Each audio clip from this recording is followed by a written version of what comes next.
Assalamualaikum warahmatullahi wabarakatuh.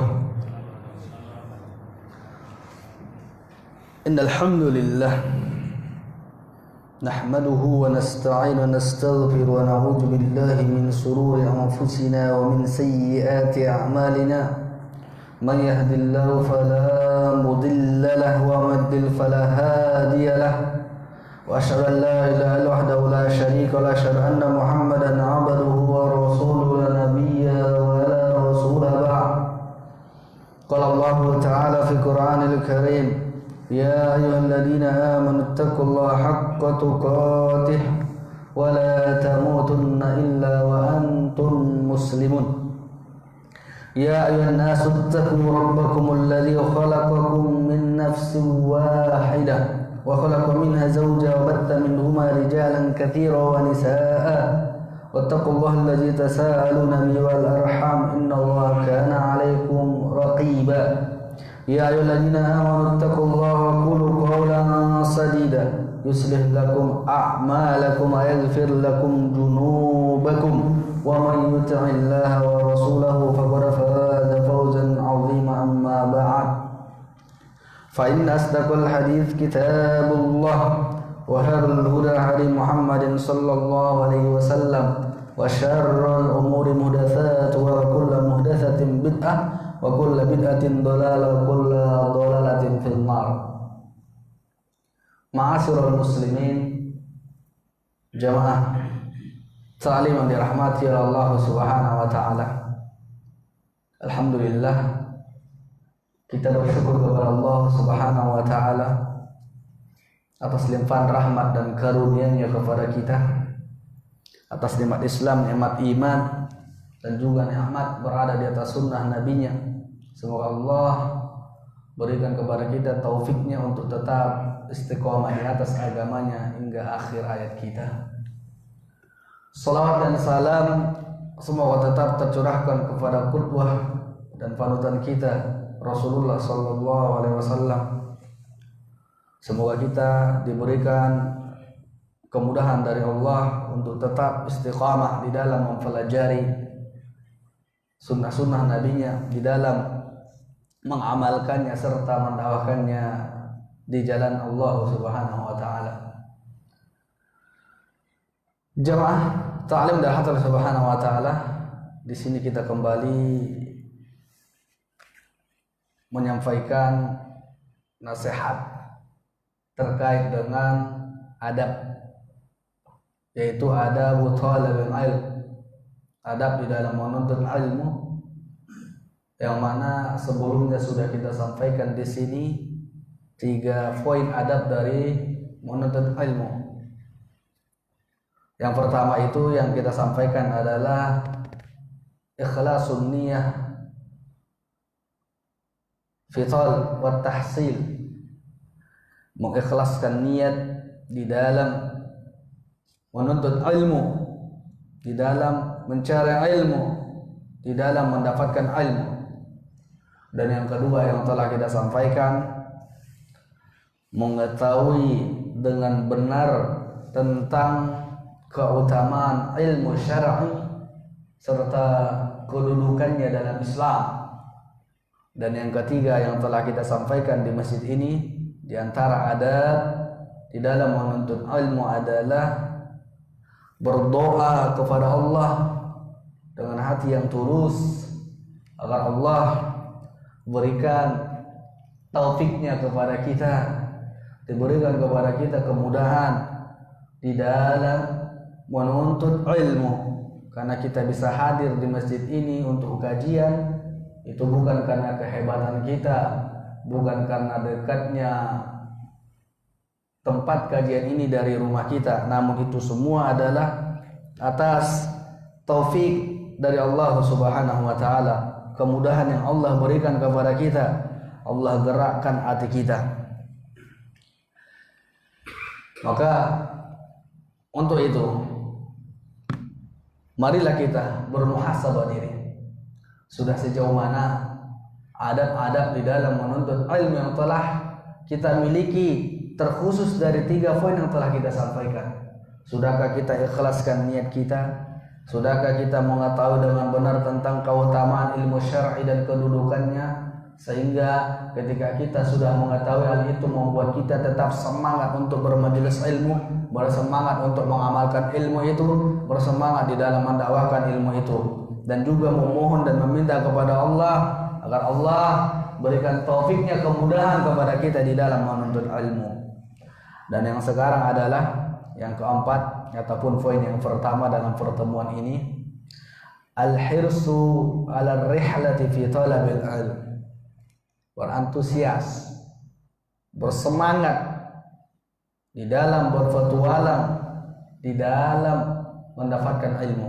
Kita itu harus ada hirs, semangatnya di dalam mendapatkan ilmu. Adanya jiwa yang semangat dalam hal ilmu, karena ilmu adalah pintu-pintu kebaikan kepada kita. Karena dengan ilmu kita akan mengerti mana bagian agama dan mana yang di luar agama yang harus kita jauhi. Maka kita harus bersemangat menggerakkan jiwa dan raga kita. Coba kalau kita perhatikan syair ataupun perkataan dari Al-Imam Asy-Syafi'i tentang 6 hal yang harus kita tempuh di dalam menuntut ilmu. Maka seseorang jika 6 hal ini dia perhatikan dan dia akan mendapatkan ilmu nafi', ilmu yang bermanfaat, ilmu yang akan menonjolkan ataupun timbul di dalam dirinya rasa khasyah, muncul rasa khasyah dalam dirinya. Maka kata Al-Imam Asy-Syafi'i rahimahullah, lan tanalal ilma illa bi sittatin. Kita tidak akan mendapatkan manisnya ilmu itu kecuali dengan 6 cara yang harus kita tempuh, 6 cara yang harus kita perhatikan. Yang pertama adalah kecerdasan. Dan yang kedua kata beliau hirs, semangat. Yang ketiga ijtihad, bersungguh-sungguh.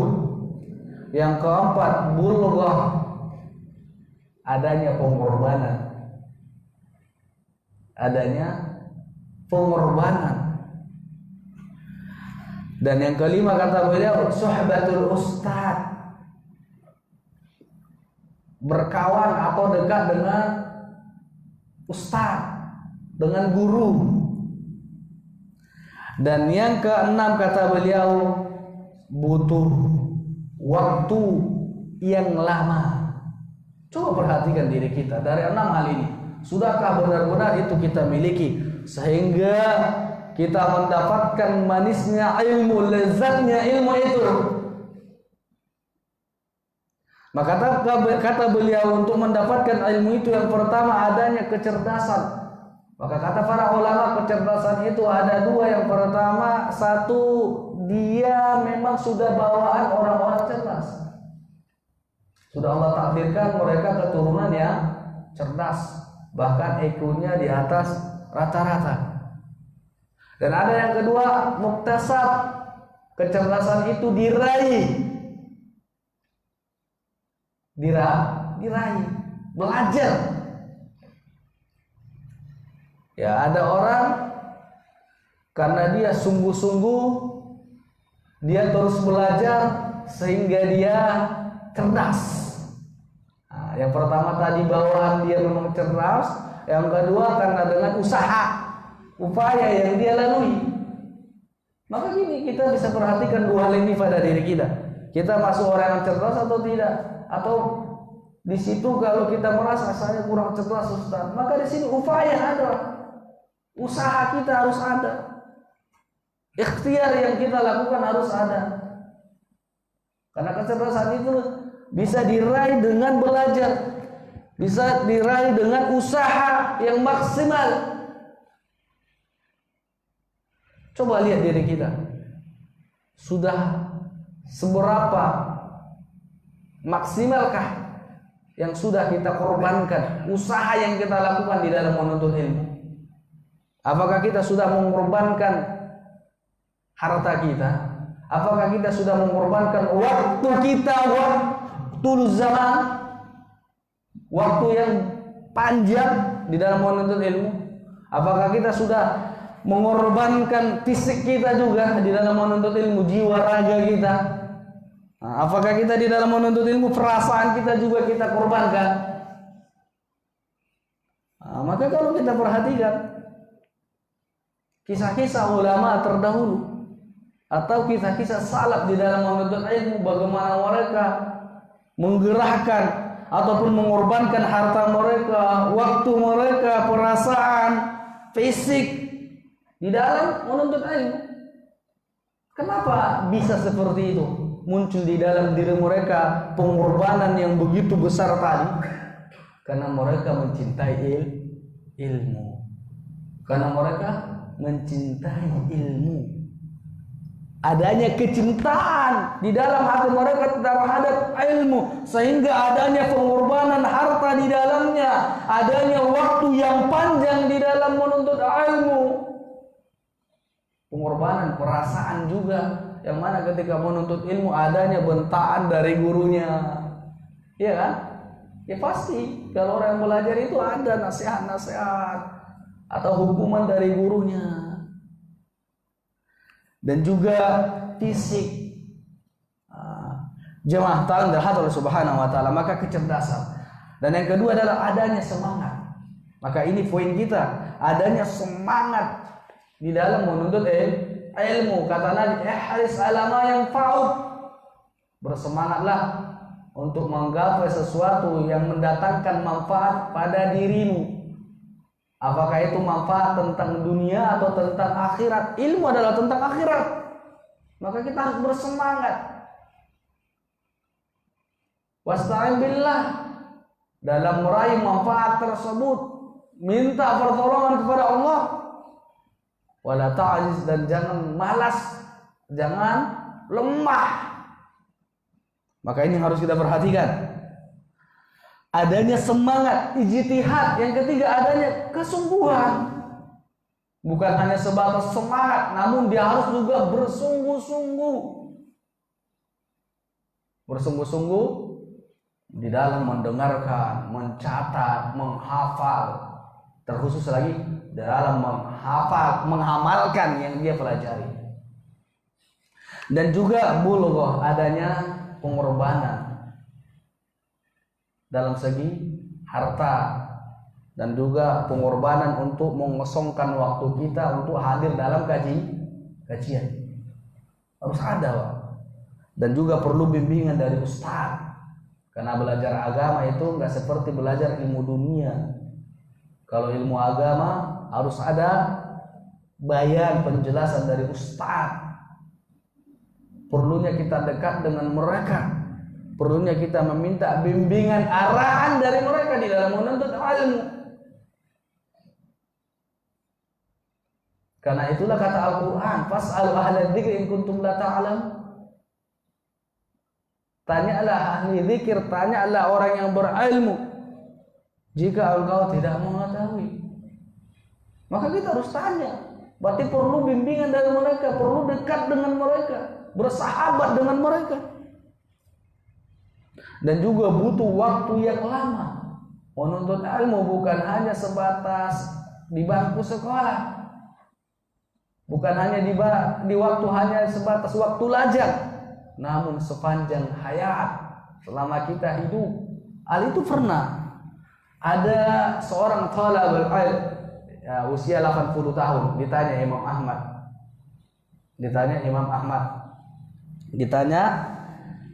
Ahmad tentang apa? Seseorang yang sudah tua, apakah usia yang 80 tahun ini masih pantas untuk menuntut ilmu? Apa jawab Imam Ahmad? Kalau dia masih pantas untuk hidup, maka hal itu menuntut ilmu juga dia diperintahkan untuk dia. Ya, kalau masih hidup berarti berapapun usia tetap diwajibkan untuk menuntut ilmu, karena kata Nabi talabul ilm faridatun ala kulli muslimin. Menuntut ilmu itu adalah suatu kewajiban bagi seorang muslim dan muslimah. Di sini muslim enggak disebutkan usianya 40 tahun ke bawah, enggak. Muslim. Maka kalau dia pantas masih hidup atau dia masih hidup, maka ia harus menuntut ilmu sekalipun dia sudah usia tua 80 tahunan. Nah, itu jawab Imam Ahmad gitu. Maka kita berapa usia kita yang ada di sini? Yang paling banyak usianya berapa di sini? Ada 70-an. Udah ada Pak yang hadir di sini 70. Masih 60-an, ya kan? Ada yang 70. Nah, ini 80 Pak yang bertanya ke Imam Ahmad.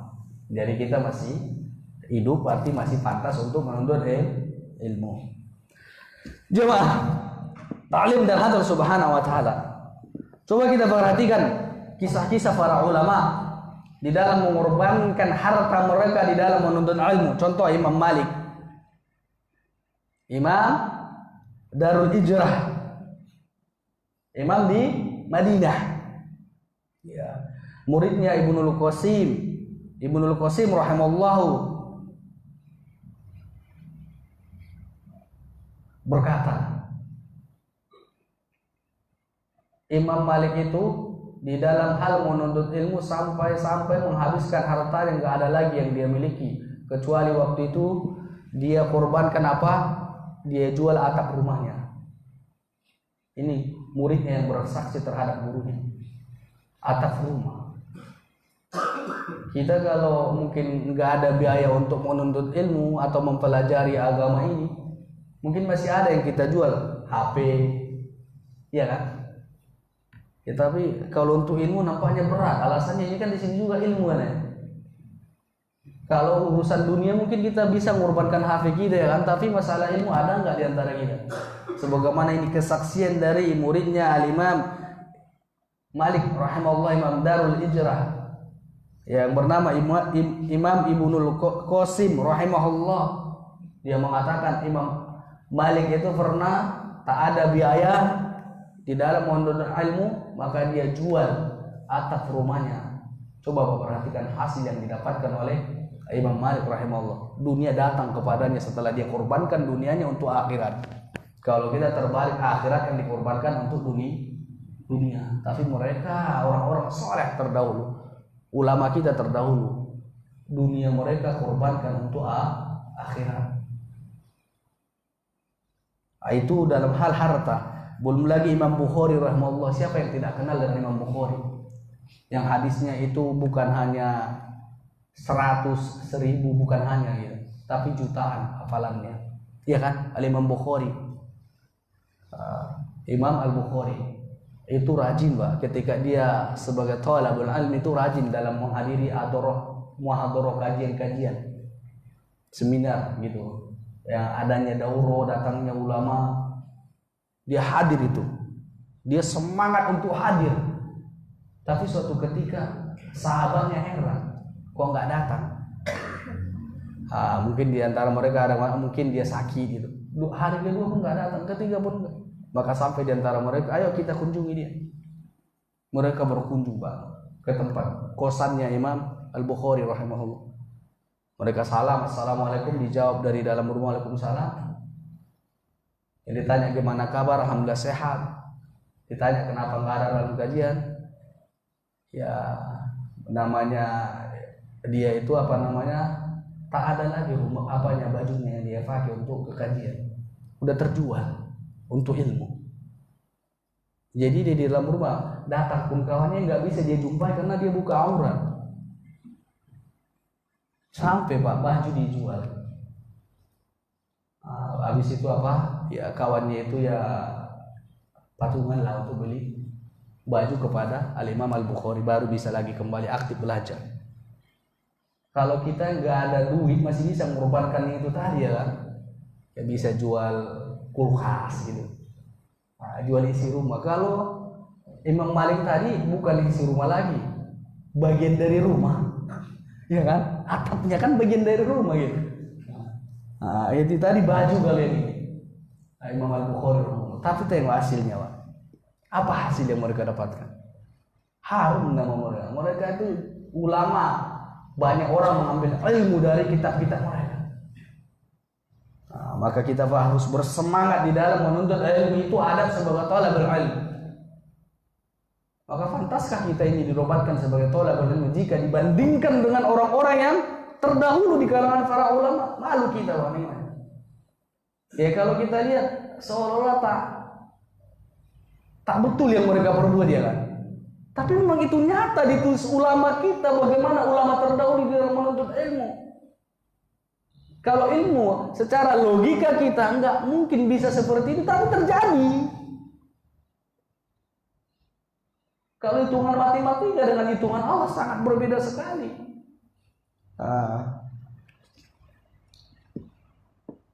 Dan juga kalau kita lihat kisah para ulama yang mengorbankan dari segi waktu di dalam menuntut ilmu sampai 50 tahun. 50 tahun dia menuntut ilmu. Waktu yang panjang kan kata Imam Syafi'i dalam menuntut. Ya kita udah berapa tahun Pak merutinkan kajian? Ya diantaranya adalah Imam Ats-Tsa'lab rahimahullah, yang mana dia terkenal dengan ulama nahwu dan bahasa Arab. Dia menuntut ilmu lamanya 50 tahun. 50 tahun kepada gurunya yang bernama Ibrahim Al-Harb rahimahullah. Coba Bapak kalikan, kalau dalam setahun 360 hari kali 50 tahun, 18 ribuan dia belajar itu sepanjang hari, sepanjang masa itu selama 50 tahun. Tapi dia terkenal dengan ulama nahwu. Dan dalam bahasa Arab itu dari waktu yang mereka korbankan, kita udah seberapa waktu yang kita korbankan.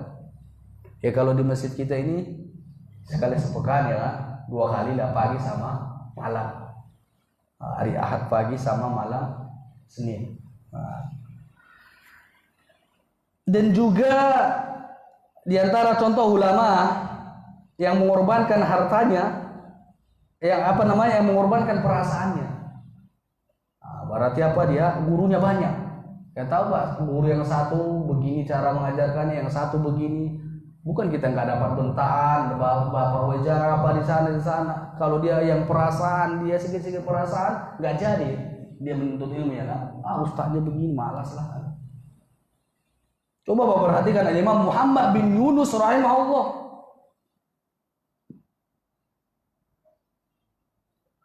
Dia dilihat dalam riwayat itu gurunya sampai 1186 gurunya. Berarti ini lama dia kan menuntut ilmu lama, gurunya banyak. Dan di sana mengorbankan perasaan dia juga dia dalam menuntut ilmu.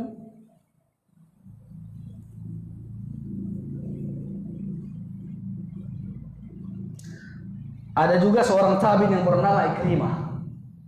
Ini mengorbankan dalam segi fisik. Ya, gurunya siapa? Gurunya Ikrimah rahimahullah siapa? Gurunya adalah seorang sahabat Nabi yang mulia yang bernama Ibnul Abbas. Ibnul Abbas radhiyallahu anhu. Dia berguru sama Ibnu Abbas. Itu guru dari Ikrimah. Ya dalam riwayat itu disebutkan ketika dia belajar kakinya itu diikat gurunya agar dia mendengarkan kajian itu dengan benar sampai diikat itu. Tapi coba perhatikan Ikrimah itu terkenal ulama seniornya dari kalangan tabi'in.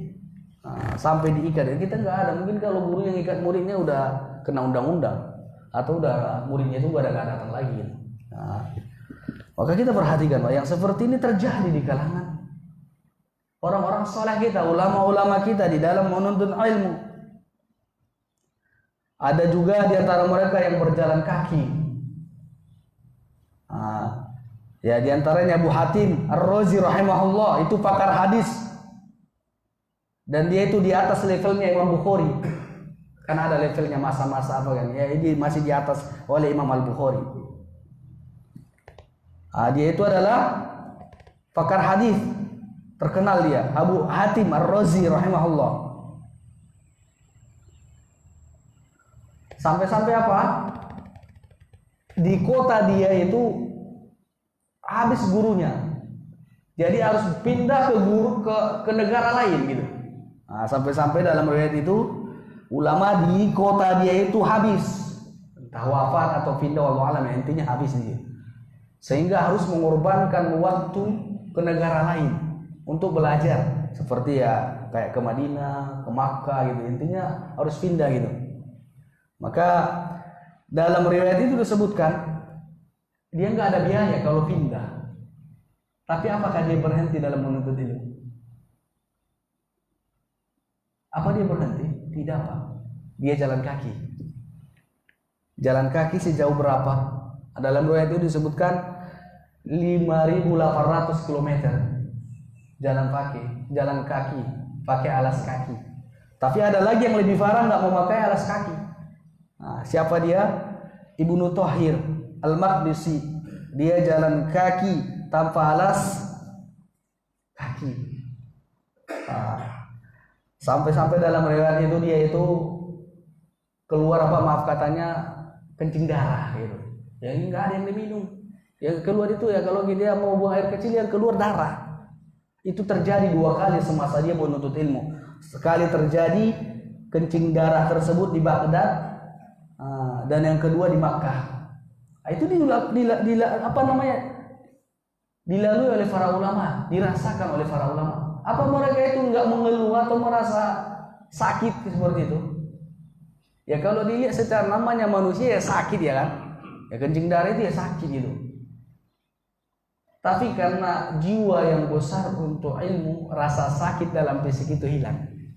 Kita pun seperti itu, Pak. Kalau sudah merasa nikmat ilmu itu, rasa sakit yang ada di fisik kita itu hilang. Karena apa?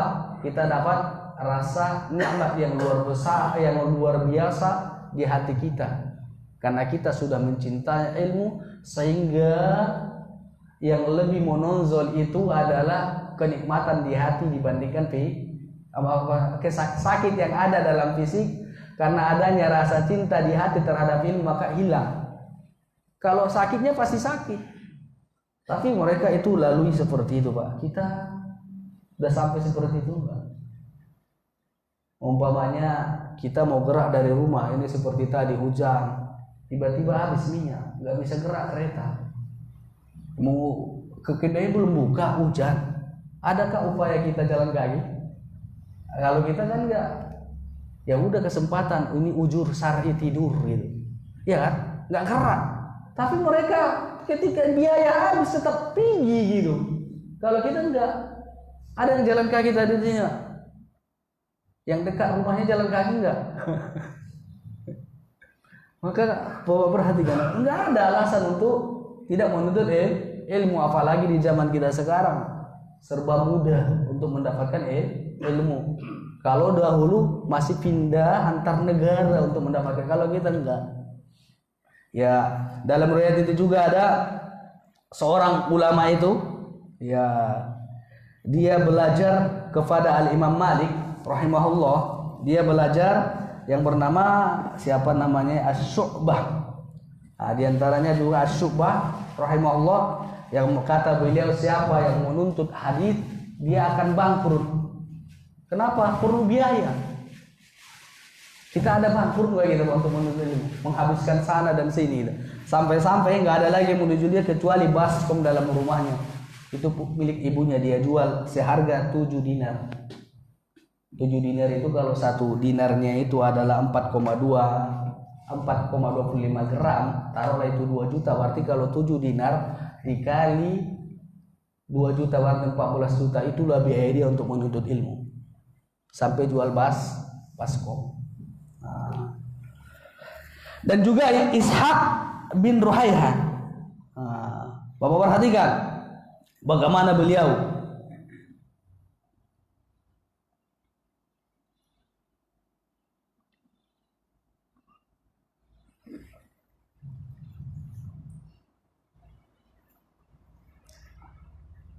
di antara mereka ada juga ulama Yang mana dia si Ishaq tadi, Ishaq bin Ruhai rahimahullah, dia itu Pak, ya semasa atau itu apa namanya, semasa dengan Imam Ahmad dan Imam Syafi'i.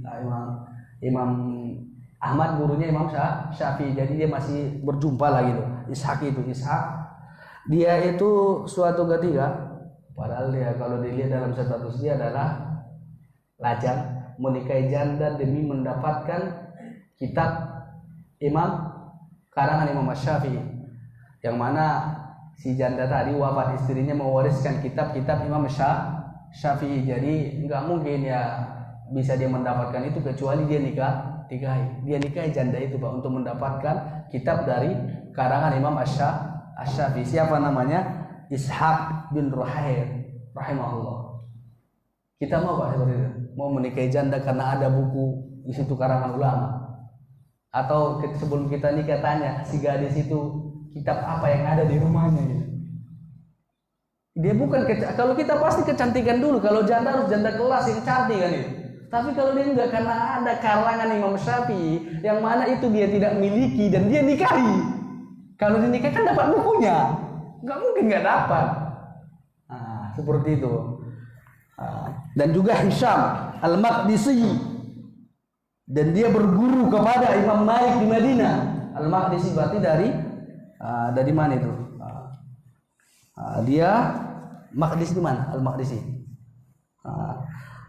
Hisham Al-Maqdisi berguru kepada Al-Imam Malik di Madinah.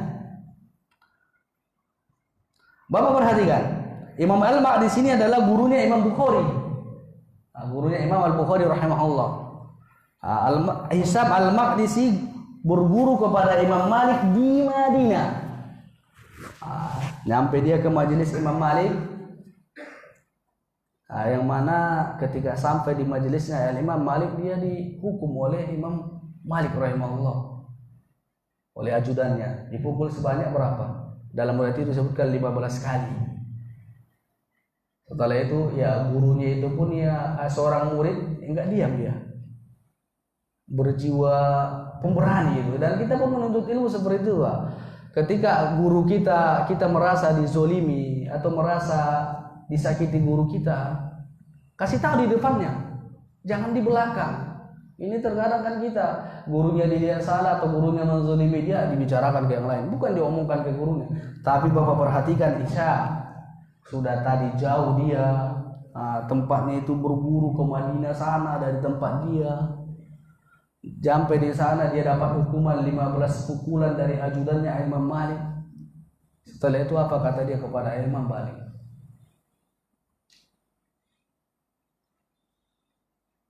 Saya tidak maafkan hal itu,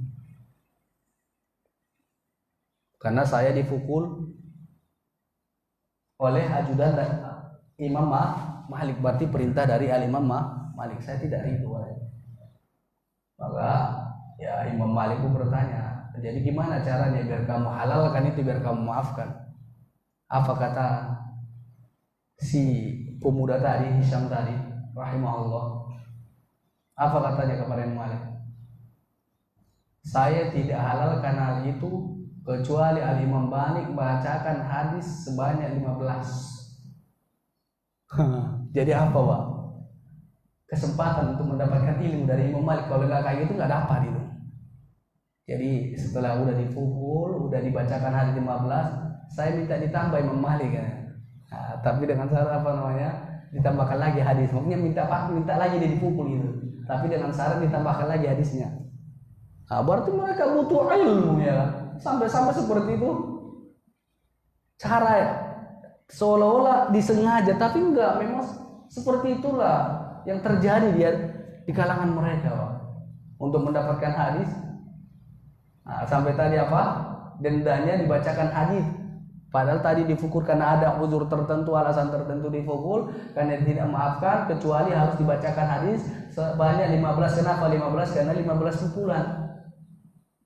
Jadi ketika dibacakan, disampaikan, baru dia minta tambah lagi pukulannya, tapi dengan syarat hadis ditambah juga gitu. Ya kita mau seperti itu. Enggak ya kan? Maka sampai seperti itu Pak, Masya Allah ya Pak. Maka tadi tidaklah itu terwujud melainkan karena adanya kecintaan mereka terhadap ilmu, adanya semangat ambisi mereka untuk mendapatkan ilmu. Maka kita Pak, diantara adab dalam menuntut ilmu harus ada rasa semangat, hirs, antusias untuk berpetualang di dalam mendapatkan ilmu. Nah, kita belum sampai kan Pak, pergi kita ikut dauro ke Pekanbaru sana, ke Jakarta sana, kemana lagi gitu. Ya, intinya antar kota lah kita katakan, ke Medan sana gitu. Kita masih lingkungan Binjai Langkat, iya kan? Ini di Binjai ini sudah jelas kajiannya berdekat-dekatan. Itu sudah maksimal nggak gitu? Maka itu adab yang selanjutnya disebutkan di sini adalah hudur ma yustata'a min halaqat, dan dia menghadiri halaqah majelis ilmu yang mampu dia lakukan. Udah seberapa mampu kita Pak dalam sepekan itu dalam hadir untuk di kajian? Perhatikan diri kita Pak. Atau kajian yang di tempat kita itu sudah rutin gak di situ? Atau ngajinya masih tengok-tengok waktu kosong dia, atau tengok-tengok ustaznya? Gimana? Maka perhatikan Pak dia. Layak nggak kita dikatakan sebagai tolak benar? Atau hanya sebatas masih mustami pendengar saja? Ya, kalau kita lihat itu ulama tadi bagaimana mengorbankan hartanya, waktunya, fisiknya, perasaannya, itu mereka korbankan. Maka tidaklah itu terwujud melainkan karena adanya rasa cinta terhadap ilmu. Mereka sudah menyadari manfaat, sudah mereka rasakan lezatnya ilmu itu, sehingga mereka semangat. Sehingga mereka semangat untuk menuntut ilmu. Maka isi wadah ilmu itu apa? Yang harus kita miliki gitu, biar dia semangat itu. Ya perlunya keikhlasan, adanya kesabaran, ikhlas, sabar, penghargaan, penghormatan kita. Seperti itu Pak. Itulah wadah yang harus kita bangun, yang harus kita miliki di hati kita ini.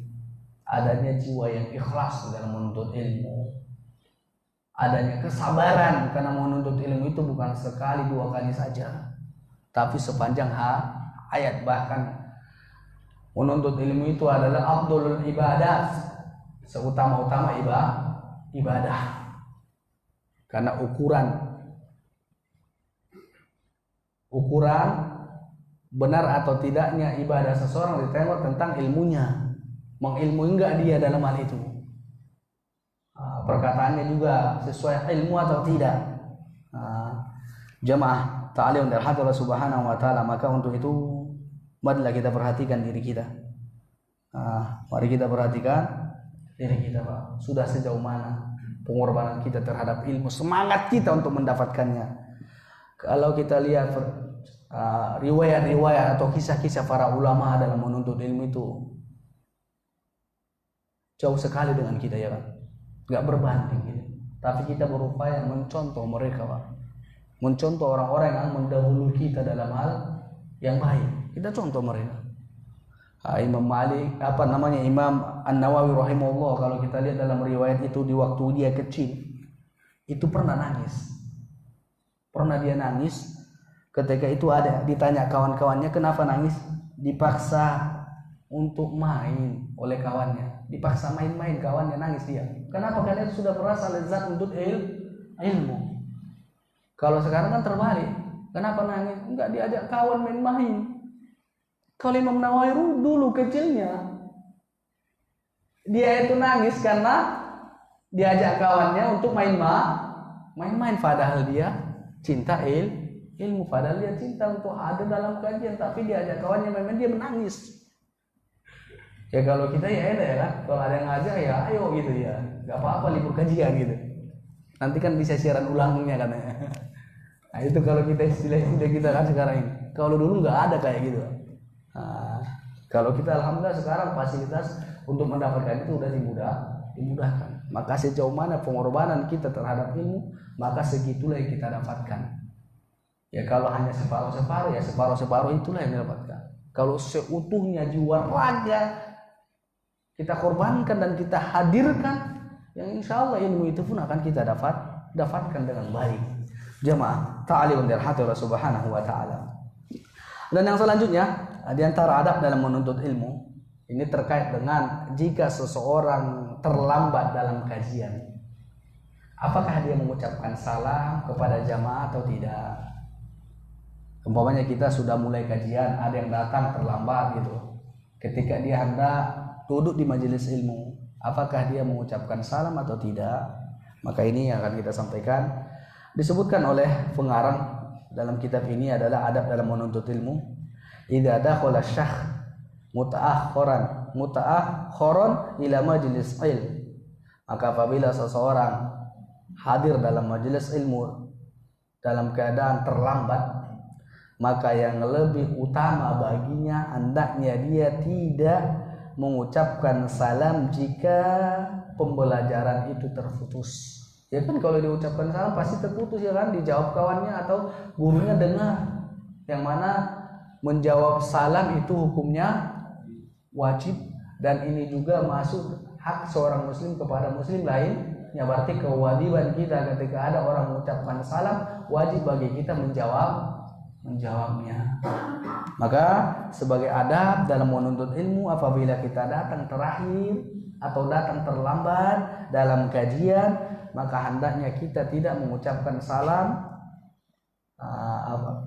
jika pembelajaran itu terputus. Namun jika tidak terputus pembelajarannya, tidak ada pengaruhnya dengan ucapan salam kita, tetap disunnahkan untuk mengucapkan salam.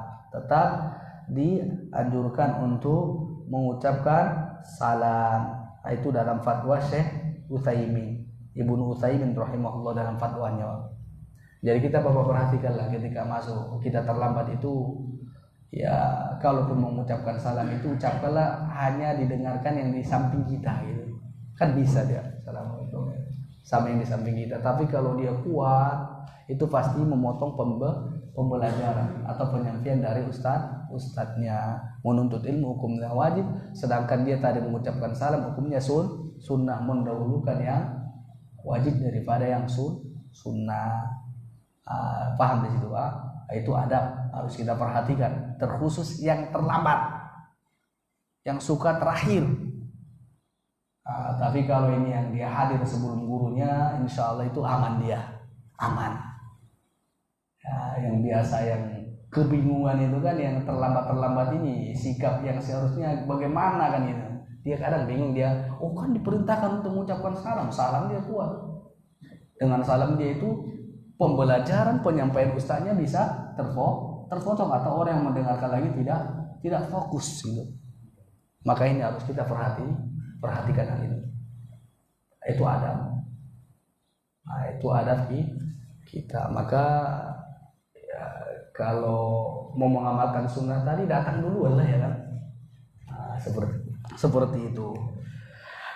Dan juga terkadang ketika kita mau nuntut ilmu, Pak, yang namanya kita manusia yang butuh interaksi dengan yang lain, sosial namanya ya kan. Tentu di dalam menuntut ilmu kita ini tidak semulus orang-orang terdahulu itu. Kalau menuntut ilmu itu, kalau tantangan dari keluarganya sangat sedikit didapati kan. Tapi kalau kita sekarang ini ketika kita belajar untuk mempelajari sunnah, ya terkadang ibu kita nggak membolehkan, paman kita nggak membolehkan, ya kan? Jangan ikut-ikut kajian itulah kan itu. Jadi itu gimana, Pak, kalau seandainya ada seperti itu? Apakah kita berhenti menuntut ilmu? Terkhususlah ketika ibu kita melarang kita untuk menuntut ilmu, padahal kita semangat menuntut ilmu. Bagaimana sikap kita? Ini juga seorang tolak harus mengerti bagaimana menyikapi dirinya jika ketika dia belajar agama ini, mempelajari agama ini, ada tantangan bahkan menghalang-halangi dari ibunya. Jangan pergi ke kajian sana, nanti kamu begini dan begitu. Ya kan terkadang seperti itu kan, Pak. Tidak sedikit yang kita alami yang baru-baru hijrah ini. Jadi gimana? Apakah kita berhenti menuntut ilmu? Tentu tidak. Tapi kalau imannya lemah atau baru-baru belajar, itu otomatis kalau ada larangan dari ibunya dia berhenti. Maka di sini ada riwayat dari Imam Ahmad, Pak. Riwayat dari Imam Ahmad, anna rajulan salau qailan. Ada seseorang pernah bertanya kepada Imam Ahmad rahimahullah, inni atlubul ilm. Saya ini suka menuntut ilmu. Dia itu gemar rajin menuntut ilmu. Seseorang yang melapor ataupun berkata kepada Imam Ahmad, mengeluh lain istilahnya, ingin mencari solusi dari ulama. Saya ini suka menuntut ilmu, namun ibuku melarang untukku menyibukkan diri dari ilmu, dan sementara ibunya menganjurkan dia untuk sibuk dalam perbisnisan. Nah, ini bertolak belakang ya kan? Tapi ulama bisa menggabungkan kedua-dua ini. Gimana caranya? Inilah solusi dari Imam Ahmad. Nah, seseorang mendatangi Imam Ahmad, saya ini cinta ilmu, saya ini rajin menuntut ilmu, namun di samping itu ibu saya menginginkan saya agar sibuk dalam hal dunia bisnis, berdagang. Jadi ini gimana? Apakah kita berhenti menuntut ilmu untuk mencari ridho orang tua? Maka apa kata Imam Ahmad? Qala lahu.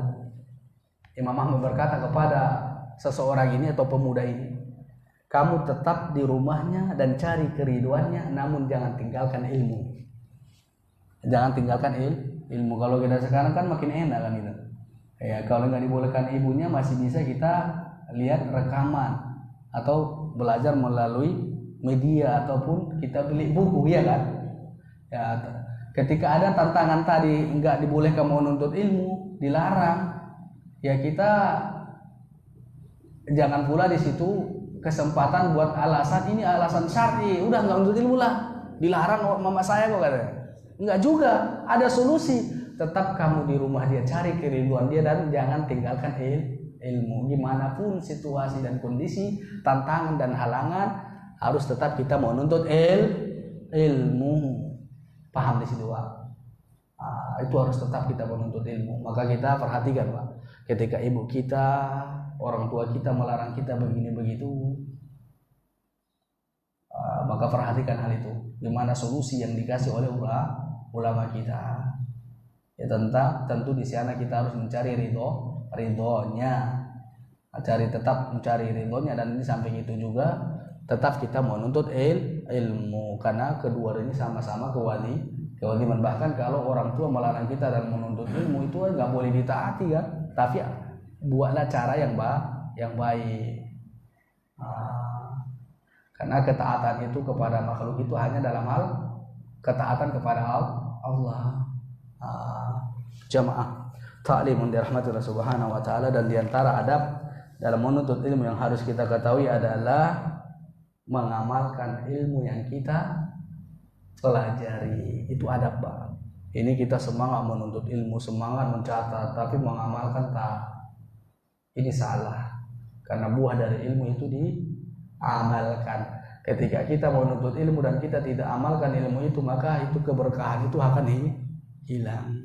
Tahu kita suatu hukum dan itu kita amalkan, ya, tahu satu hukum saja dan itu kita amalkan jauh lebih baik dibandingkan ilmu yang tahu banyak tadi kita tahu namun nggak diamalkan. Maka kita harus berupaya, Pak, semaksimal mungkin untuk mengamalkan ilmu yang kita pelajari. Tidaklah kita hadir dalam majelis ilmu, melainkan ilmu itu untuk kita amalkan sebagai bekal kepada kita. Jangan jadikan ilmu itu cuma hanya di dalam diri kita sebagai perbandingan atau hanya sebatas tulisan di buku semata, tapi ilmu itu dipelajari untuk diamalkan. Maka orang-orang yang menuntut ilmu namun tak mengamalkan ilmunya, atau dia menyampaikan ilmu dan dia tidak amalkan hal itu, ini adalah dicela dalam agama. Yang Allah katakan dalam surah Shaf ayat 2 dan 3, ya ayyuhalladzina amanu lima taquluna ma la taf'alun. Wahai orang-orang yang beriman, kenapa engkau mengatakan sesuatu sementara engkau tidak melakukannya? Kabura maqtan indallah. Sungguh hal itu sangat besar kemurkaan Allah terhadap orang, antaquluna ma la taf'alun, dia mengatakan sesuatu sementara dia tidak lakukan, dia tidak kerjakan. Maka kita ketika kita tahu suatu ilmu atau kita menyampaikan suatu ilmu, maka amalkanlah hal itu. Di samping kita menyampaikan juga kita amalkan. Dan hal ini dipraktekkan oleh Al-Imam Ahmad rahimahullah. Dalam riwayat disebutkan, qad jaa 'anil Imam Ahmad rahimahullah annahu qala ma katabtu haditsan an-nabi sallallahu alaihi wasallam illa wa qad 'alimtu bihi. Masyaallah, Imam Ahmad disebutkan dalam riwayatnya, dan saya tidak mencatat suatu hadis dari Nabi sallallahu alaihi wasallam melainkan hadis itu sudah saya amalkan terlebih dahulu. Jadi kita pun seperti itu, Pak. Di dalam memerintahkan anak kita, umpamanya perintahkan sholat anak, kita sholat terlebih dahulu, Pak. Iya kan? Nyuruh istri kita supaya ngaji, maka kita juga harus praktekkan. Kita ngaji terlebih dahulu baru kita bawa. Gitu. Kalau kita perhatikan sekarang pendidikan yang salah itu salah satunya apa? Tidak adanya keteladanan dari orang tua. Disuruh anak sholat namun bapaknya tak ada di masjid. Disuruh anak mengaji namun seorang orang tua tak mengaji. Ini adalah pendidikan yang salah. Dia harus kita contohkan terlebih dahulu. Maka seperti itu, tidaklah Imam Ahmad mencatat sebuah hadis dari Nabi sallallahu alaihi wasallam melainkan dia sudah amalkan terlebih dahulu. Jamaah ta'lim yang dirahmati Allah Subhanahu wa taala. Maka Imam Ahmad pernah ditanya seseorang, yuktabul hadis fayukthir, ada seseorang memperbanyak menulis hadis. Maka kata Al-Imam Ahmad, selayaknya bagi dia di samping dia memperbanyak tulisan hadis, menulis hadis, dan juga dia harus memperbanyak pengamalannya. Semakin banyak dia tulis, semakin banyak dia amalkan. Maka kita pun seperti itu, Pak. Amalkanlah ilmu. Karena itu adab sebagai thalabul ilm. Jika kita tidak mengamalkan, keberkahan ilmu itu akan hilang. Itulah yang dikatakan Nabi, ilmu yang bermanfaat itu adalah ilmu yang amalkan. Kalau hanya sebatas tahu, itu belum bermanfaat. Kapan dia bermanfaat? Ketika kita amalkan dalam kehidupan kita. Maka Imam Ahmad ketika beliau mendengar suatu hadis dari hadis Nabi, annan Nabi sallallahu alaihi wasallam ihtajja ma'atu abatibah dinaron. Maka Nabi ketika sampai dalam sebuah hadis bahwasanya Nabi sallallahu alaihi wasallam ketika berbekam, maka Nabi berikan kepada tukang bekam itu upahnya 1 dinar.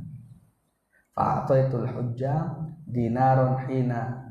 Maka dia Imam Ahmad memberikan 1 dinar kepada tukang bekam ketika dia berbekam untuk mengamalkan hadis Nabi. Kita pun seperti itu, Pak. Ketika kita mengetahui suatu ilmu, maka amalkan itu.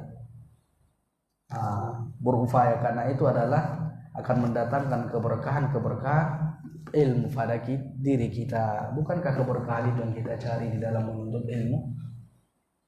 Bukankah keberkahan itu yang kita cari dalam usia umur kita? Bukankah keberkahan itu yang kita cari dalam harta kita? Bukankah keberkahan itu yang kita cari dalam semua lini kehidupan kita? Karena ketika berkah itu akan menetap dan bertambah pada diri kita, itu keberkahan umur itu. Maka kita harus memiliki usia, istilahnya umur apa bahasanya?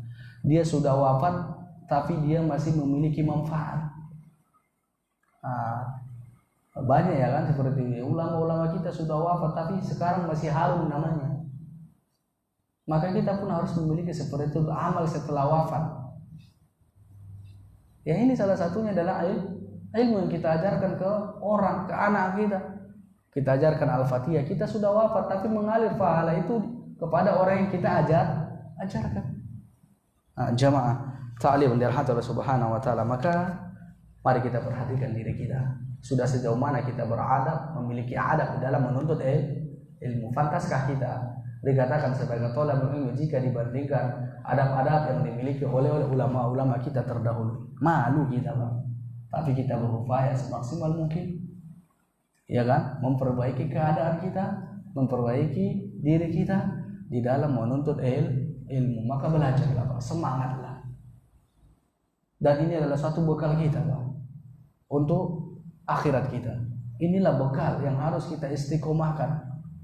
Kalau kita nanti wafat, ada amal soleh yang kita tinggalkan, ada bentuk keistiqomahan yang kita lakukan dalam ketaatan. Ya, bukan malah semakin tua semakin buruk amalnya. Ya, maka kata Nabi, orang yang terbaik itu adalah orang yang usianya panjang, umurnya panjang, dan amalannya bagus. Ya, coba kita perhatikan riwayat. Ya, ada 3 pemuda ketika itu menyatakan ingin masuk Islam di hadapan Rasulullah SAW. Maka mereka mengucapkan syahadat masuk Islam di hadapan Nabi SAW. Setelah itu Nabi mengatakan di hadapan para sahabatnya, siapa di antara kalian siap membantu saya, kata Nabi, untuk mengurusi 3 orang yang masuk Islam ini? Maka di situ kata Tolha, saya ya Rasulullah. Jadi dia urus 3 pemuda ini, dia biayai. Ya, kalau istilahnya apa namanya, muallaf, ya kan, perlu untuk membiayainya selama dia pembelajaran, ya kan. Jadi Tolha radhiyallahu anhu membiayainya. Dia bantu Nabi untuk urusan 3 orang yang menyatakan masuk Islam. Maka suatu ketika terjadi peperangan. Di antara mereka ikut perang dan dia mati di medan perang.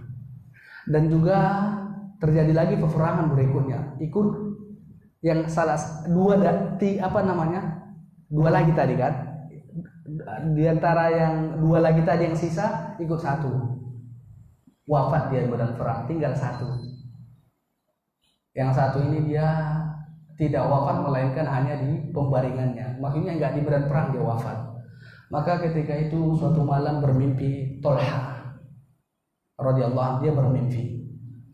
Dilihat dalam mimpi itu ketiga-tiganya ini masuk surga. Ketiga pemuda yang menyatakan keislamannya tadi di hadapan Nabi masuk surga. 2 mati di medan perang, itu syahid, dan satu di mana? Di tempat tidur. Jadi dia lihat dalam mimpi itu ketiga-tiganya masuk surga. Yang paling terdepan itu adalah orang yang wafat di pembaringannya. Baru yang di tengah urutan kedua dia lihat adalah yang wafat yang kedua. Berarti yang mati syahid yang kedua. Baru dilihat yang terbelakang adalah yang pertama mati syahid.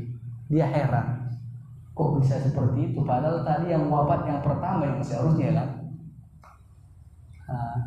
Jadi apa yang kamu herankan dari hal itu kan? Dia melapor kepada Nabi dan Nabi katakan kepadanya, apa yang kamu herankan dari kejadian itu? Apa yang kamu herankan? Ya, justru tadi yang terakhir wafat, dia memanfaatkan waktunya lebih banyak tentang Islam ini dibandingkan yang pertama dan yang kedua. Yakin kita pun seperti itu, Pak. Jangan hanya sebatas bangga usia saya 80-an, 70-an. Tapi yang permasalahan sekarang, maksimal enggak kita melakukan amal soleh di dalam. Maka kata Nabi di situ, bisa jadi dia itu lebih banyak tasbihnya, lebih banyak tahlil, takbir, tahmid yang dia lakukan. Memang benar, yang wafat orang yang pertama dan yang kedua itu di medan perang. Dalam Islam itu syahid. Tapi belum tentu ini bisa dia terdepan dalam ketika masuk ke surga. Yang amalannya tadi kan kehidupannya lebih panjang dalam Islam. Mungkin dia berapa puasa yang dia jumpai, berapa kali sholat dia dalam usia dia yang sisa dibandingkan kawannya. Maka itu tidak mengherankan. Maka kan kita pun seperti itu, Pak. Ya nggak tertandingi lagi lah kawan-kawan yang lama mengaji. Ya saya baru. Justru kita baru seperti ini, maksimal nggak kita? Bisa mengejar ketertinggalan tersebut. Bukan dengan arti kata karena dia duluan dia lebih banyak amalnya, belum tentu. Ya, maka kita, Pak, gunakanlah sisa-sisa usia kita ini untuk ketaatan, lakukanlah amal soleh, lakukanlah amal soleh semaksimal mungkin. Hadirilah kajian-kajian, karena yang dengan kajian itu kita akan mengerti bagian agama ini, akan mengerti yang halal dan yang haram, dan demikian yang dapat kita sampaikan di antara adab dalam menuntut ilmu. Semoga Allah Subhanahu wa taala mudahkan kita di dalam menuntut ilmu, berikan kepada kita kemudahan untuk mengamalkan ilmu yang telah kita ketahui. Dan kita tutup dengan doa bil majlis. Subhanakallahumma wa bihamdika, asyhadu an la ilaha illa anta, astaghfiruka wa atubu ilaik. Assalamualaikum warahmatullahi wabarakatuh.